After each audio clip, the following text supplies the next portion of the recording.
katotohanan sa pag-snub kay Dennis Padilla at mga issue niya sa wedding ni Claudia ayon kay Dennis. Inabangan at hinintay ng mga fans at followers ni Claudia Barreto ang pagpapakasal niya sa childhood sweetheart at longtime boyfriend niyang si Basti Lorenzo. Marami kasi ang natutuwa na malaman na sa batang edad niya na 15, naisip na ni Claudia na si Basti na ang lalaking gusto niyang makasama habang buhay. Kahit nagkaroon pa sila ng maikling tampuhan noon at nagkahiwalay, pinatunayan lang nila ang pagmamahal nila sa isa't isa at nagkabalikan din. Kaya naman masaya ang lahat ng malaman na sila ring dalawa ang magkikita sa altar sa mismong araw din ng kanilang 10th anniversary as a couple noong April 8, 2025. Subalit ang kasiyahan na ito ay hindi naman naramdaman ng isang tao na malapit din sa buhay ni Claudia. Matapos naganapin ang kasalan sa St. James the Great Parish sa Ayala, Alabang, isang social media post ang pinakawalan ng ama ni Claudia na si Dennis Padilla na naglabas ng hinanaing niya sa kasal ng anak. Hindi akalain ng mga netizens na magkakaroon pala ng problema na kinailangang harapin ni Dennis noong mismong araw ng kasal. Sa post ng actor ex-politician sa kanyang IG account, sinabi niyang nasaktan siya sa ginawa sa kanyang pagtrato ng anak sa mahalagang araw nito. Kahit siya ay nagulat nang maimbitahan lang siya bilang isang bisita at hindi bilang ama ng ikakasal. Sinabi pa niya na nabudol siya dahil ang pagdalo niya sa wedding ceremony ay hindi bilang ama ni Claudia, pero siya pala ay bisita lamang ng anak. Wala rin daw siyang espesyal na partisipasyon sa nasabing seremonya. Pinagdamutan din daw siyang bigyan ng imbitasyon sa kasal. Sinabi niya na sagad sa buto ang sakit na kanyang naramdaman nang mabaliwala ang kanyang pagiging ama sa anak. Sa caption naman ng kanyang post ay nilagay niya ang salitang finish at sinamahan pa ito ng broken heart emoji. Nag-iwan din siya ng komento sa post ng isa pa niyang anak na si Julia at sinabing, "Kapal nyo," pero binura niya rin ito. Ang mga followers ni Dennis na nakabasa sa post na ngayon ay deleted na, ay nakisimpat siya sa kanyang nararamdaman. Pero may ilan din ang naniniwalang walang kasalanan si Claudia dahil siya rin ay nasaktan sa mga nangyari sa kanila noon. Dahil dito minabuti naman ng kapatid ni Dennis na si Jean Padilla na magsalita na rin at maglabas ng kanyang pahayag sa nakita nitong pagtrato sa kuya niya. Inilabas niya ang litrato nila noong araw ng kasal na magpapakitang kasama rin nila ang kanilang ina na dumalo rito. Ani Jean, ito ang unang pagkakataon na makita niya ang father of the bride na hindi kasali sa programa, na hindi man lang nailakad ang kanyang anak sa altar, at hindi man lang nabigyan ng maayos na upuan. Kaya naman daw napagdesisyonan ni Dennis na umupo na lang sila sa likod ng simbahan kasama ang kanilang ina na si Catalina Dominguez. Sinabi ni G na maaga silang gumising para sa nasabing event dahil sobra silang excited sa kasal na ito. Pero ngayon lang daw siya nakakita na hindi kasama ang ama ng bride sa wedding entourage. Hindi rin daw sila sinabihan ng event organizer na walang parte si Dennis sa kasal. Sinabihan din daw sila na maupo na lang kahit saan at si Dennis ay tumabi sa mga ninong. Doon na daw sila nagdesisyon na maupo sa bandang likuran ng simbahan.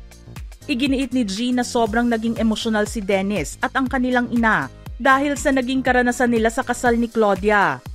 Napaluha at napaiyak si kuya sa mga nangyari. Kaya sabi ko, umuwi na tayo after ng simbahan at pa-picture na lang sa ikinasal.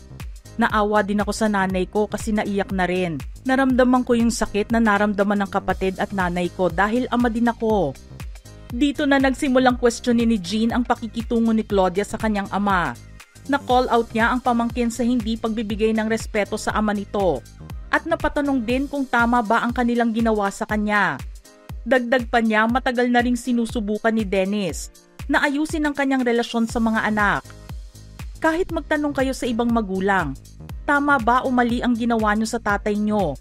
Di pala father of the bride, guest of the bride. Hindi rin nakaligtas sa mga pangyayari noong nakaraang araw sa isa pang kapatid ni Dennis na si Jennifer Padilla na nakabase sa abroad. Sinabi nito na hindi alam ng kanyang kapatid na siya ay magpo-post ng kanyang saloobin sa pagtrato sa kanila sa araw ng kasal ni Claudia.